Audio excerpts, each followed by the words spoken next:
સુરત શહેર ગણેશ ઉત્સવ સમિતિમાં વિવાદ હવે શરૂ થવા પામ્યો છે।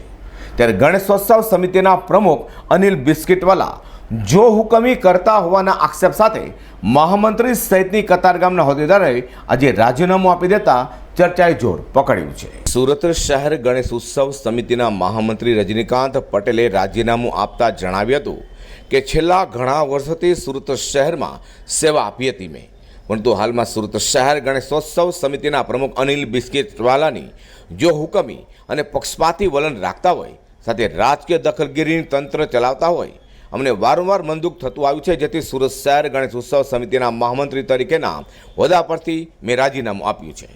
સાથે જ અમારા કતારગામ વિસ્તારના અન્ય હોદ્દેદારો ચંદ્રકાંત નાઈ, અનુપકુમાર પટેલ, પ્રકાશ પરમાર, જયંતિ પટેલ, નિરીક્ષકો સહિત તમામ સભ્યો અને હોદ્દેદારોએ પણ સામૂહિક રીતે રાજીનામું આપ્યું છે।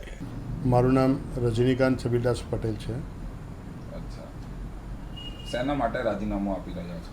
અમે સુરત શહેર ગણેશ ઉત્સવ સમિતિમાં વર્ષોથી નિસ્વાર્થ ભાવે સેવા કરતા આવેલા છે। કતારગામની સમગ્ર ટીમ, તેમાં અમારી સાથે પોલીસ સ્ટેશનના સંયોજક ચંદ્રકાંતભાઈ નાય, સહસંયોજક અનુપભાઈ પટેલ, પ્રકાશભાઈ પરમાર, જયંતિભાઈ પટેલ અને બીજા નિરીક્ષકો એવા આખી ટીમ અને સભ્ય 35 થી 40 સભ્ય, એટલે ટોટલ અમે 40-50 માણસો એક સાથે રાજીનામું આપીએ છીએ।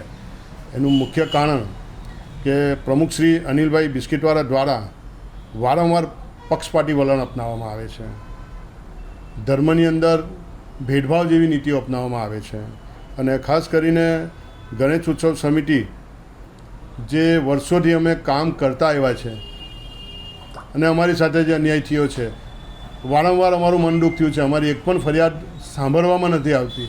અમે કોઈ પણ રજૂઆત કરીએ છીએ તો એ રજૂઆતને બિલકુલ ગેરકાયદેસર લઈ જતા હોય છે, એટલે અમારે રાજીનામું આપવાની એ થાય છે। કેટલા જણ મળીને રાજીનામું આપો છો? અમે કતારગામ પોલીસ સ્ટેશનની ટીમ 50 જણાથી પણ વધુ હશે એટલા માણસો અમે રાજીનામું આપ્યું છે। કોને આપવાના છો? અમે સ્વામી અમરીશાનંદજી મહારાજને રાજીનામું આપવાના છીએ। આમ સુરત શહેર ગણેશ ઉત્સવ સમિતિમાં ઘણા સમયથી અનિલ બિસ્કિટવાલા એક હતું શાસન ચલાવી રહ્યા હોવાના આક્ષેપ થયા છે। ત્યારે આ મામલે આવનાર સમયમાં વધુ વિવાદ વકરશે તેમ આના પરથી લાગી રહ્યું છે। અઝર કુર્સી સાથે હર્ષદ સેઠા।